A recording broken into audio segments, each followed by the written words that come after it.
Steve here, leaving Sunday for an elk hunt in the great Rocky Mountains in the northwest part of Montana. I'm using the SOMS bag, S-O-M-S bag from 511. This is my new rolling duffel to replace my Uncle Mike's rolling duffel that lasted me about 4 years, and that's a lot of traveling in a lot of different places. This is the most bulletproof creature I have ever seen. This sucker is just built to last a long, long time. Extra large wheels. You could see that it's semi-rigid, and the reason for that is that it has these, Dave, if you could see these Velcro little tabs, and these come out to make it rigid. You could remove these suckers, and if you don't need all the room, if you don't need it all filled up, you can easily cinch it closed with the strap so it has a smaller footprint. My BOG-Pod, excellent product, very sturdy, very durable. I can also use this as a walking stick, especially since we'll be in a lot of mountainous areas. This is a pretty sturdy unit, this BOG-Pod, great quality products. I've also used a Stony Point with a third leg, which I recommend very highly. This is just a little bit sturdier, so I'm going to use this on this pretty tough trip. Also, get some little fasteners. You don't have to lock your luggage, but it's nice to be able to put this through and at least secure them. Extra magazine, extra orange, camo boxer shorts, prerequisite. So I like the SOMS bag a lot. It should last me a lot longer than my Uncle Mike's bag did. You get what you pay for. This is a quality product. I'm bringing with me a Tenzing pack. It's a 2220. This is the highest quality hunting pack that I know. They make them in various sizes. Be aware though, if you get a bigger one, you're going to fill it up and it's going to be a lot heavier. This is probably 20-something pounds without the hydration bladder filled, which will add a few more liters of water weight. The Tenzing pack, I'd like to show you what I'm bringing with me. This is pretty much my whole nut that I'm bringing with me. I'm okay with being lost with this overnight or for a few-hour trip. I've been lost before. Go to riflescopeblog.com, read my story, Compass. I got turned around up by the Arctic Circle, search and rescue plane, the whole thing. Bring with you everything you think you'll need in any eventuality. I have my sunglasses, I have my eyeglasses. I don't normally wear eyeglasses, but I can see farther better with them. I have extra short-range reading glasses because I can't see a darn thing.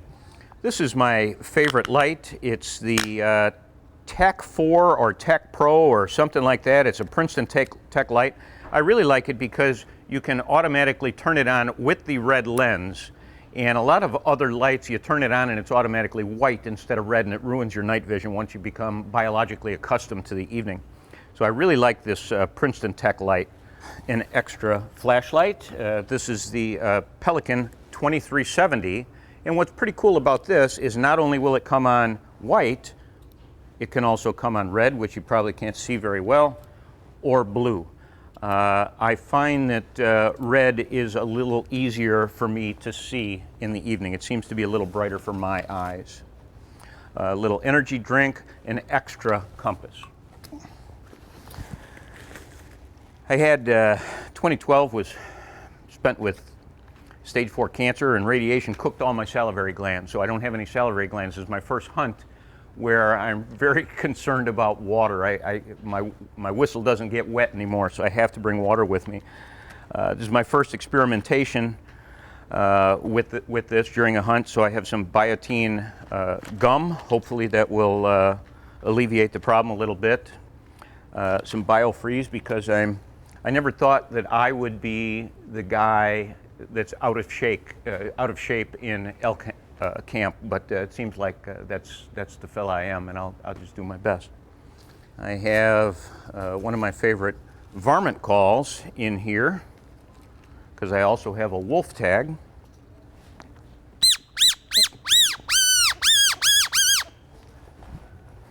And that's in the bag so I don't get it squished in a particularly popular bag.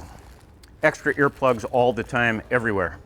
Make sure you bring your orange. In this case, I have quite a bit. I have my stocking cap, which I like a lot. I have a bomber cap. Especially if you're tree stand hunting, a bomber cap is the warmest thing ever made since the beginning of time. They're just absolutely awesome, but your head will get soaked if you're exerting yourself, so keep that in mind. That's why I have several different types of orange caps. It's required to use 400 square inches in Montana with a cap. Good gloves are crucially important. You must have good gloves. Bring an extra pair, you're probably going to get them wet.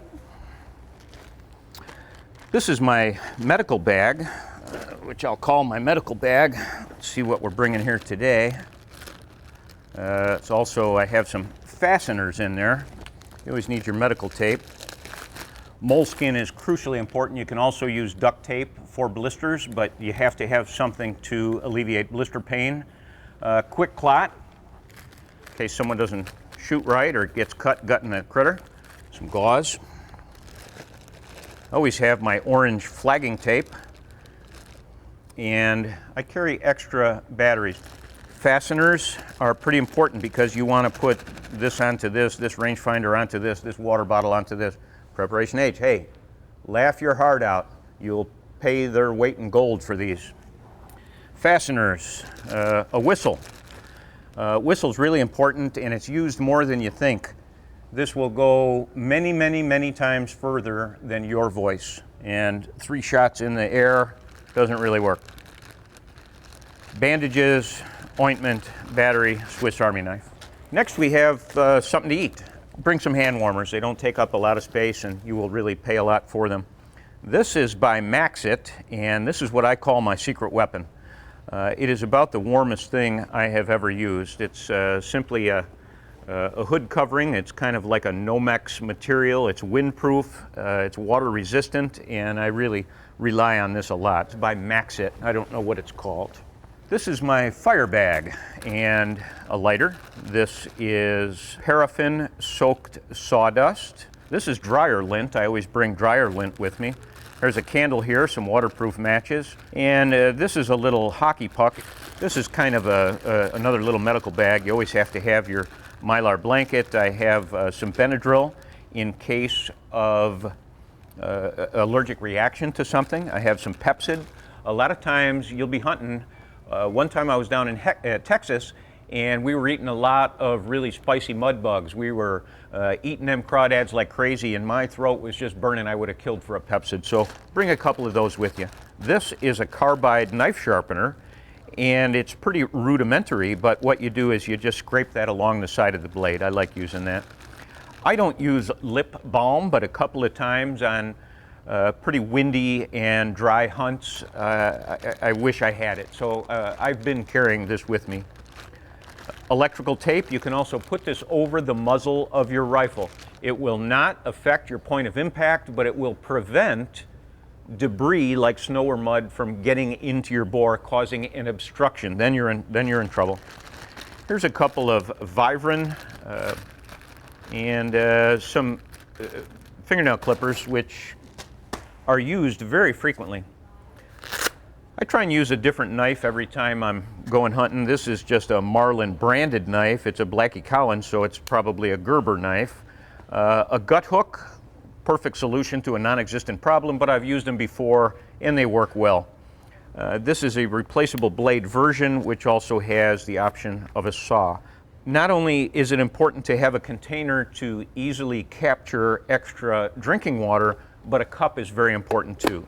So I bring that with me. Paracord, 1,000,001 uses. Butt wipes, don't leave home without them. You'll pay a lot for these if you need them. If you have to drop trowel because of those greasy eggs and bacon in the morning, you're gonna be glad you had these. And they're also biodegradable, which I really like. Again, I don't like leaving stuff in the field, so I can bury this with confidence that I'm not screwing up the environment. This is a SOL kit. It has pretty much a bunch of stuff that I would just put in another one of these bags anyway. You have your little knife, you have your little flashlight, fire starter here, another compass, and some rudimentary survival gear, fish hooks, and so forth. Plastic garbage bags, not only great for preventing insects from getting on your game in warmer weather, but this waterproof membrane can be useful for a wind shelter or for sitting on or for sleeping on. And don't forget that you need to have with you your hunting license. A lot of people are preparing and doing everything like this and they forget their license. You need to bring your hunting license. An emergency water filter. Again, I'm very concerned about the moisture, so this is an emergency filter. It's only about $15, and you can stick this into any fluid and just drink right out of that in an emergency. It's my Night Eyes flashlight. Like it a lot. It's 2 different levels of illumination. It also has a pressure switch on the back. I never leave home without that. Don't forget the key and an extra key to your luggage. This is a Gerber dime. I really like this product. I carry it with me all the time. I'll have to remember not to donate it to TSA like I do so many of my little multi-tools, but I really like it because not only does it have the basic tools, but it has pliers as well as scissors. It's one of the few I know that have both of those tools. Here's a waterproof, right upside down NASA kind of pen by Night Eyes also. I like that, and I never leave home without a lighter. I want to tell you a couple of tips that I'm trying to pass on to some folks about hunting camp. Listen more than you talk. This is not always about you. It's about other people too, and it's about the experience. When I went to Alaska a couple years ago with EOTech, I did not come back with any animals, and it was one of the most successful, adventurous, fulfilling hunts I've ever had, and I didn't shoot anything. That's just fine. Just the environment out there and being out there, it meant so much to me. The kill is not the most important aspect of a hunt. Be part of the solution. There's not a lot of people that volunteer in hunt camp. I wish you would be one of these people. Maybe you can get up 5 minutes earlier and make the toast, or scrape the snow, or start the heater in the outhouse, or wash the dishes. Google Safari Synopsis and read that. It's a little lengthy article. It's about an African trip I took. You'll get an idea of the flavors of a hunt and the experiences that you can have. If they're out there for you, just suck it all in. And the last thing is aim hard. What I mean is, a lot of people will miss an animal because they aim at this. Don't aim at this. You aim at this. You pick out a particular hair, that little ripple behind the shoulder. Aim hard. Ultimately, this will come up to the press of a trigger if you want meat, and you have to do your job. Hopefully, your muscle memory will take over and it'll be smooth like butter, but sometimes you have to consciously work at that. This is what I'm bringing with me. I hope that this helps you somehow. Maybe there's 1 or 2 things that you might not have thought of. I'm sure there's a lot of things that I haven't thought of that you folks could help me with. But after scores of trips and a lot of traveling for most of my life, this is what I'm bringing with me for this particular hunt, and I hope you get something out of it. I'm Steve. Thanks for watching.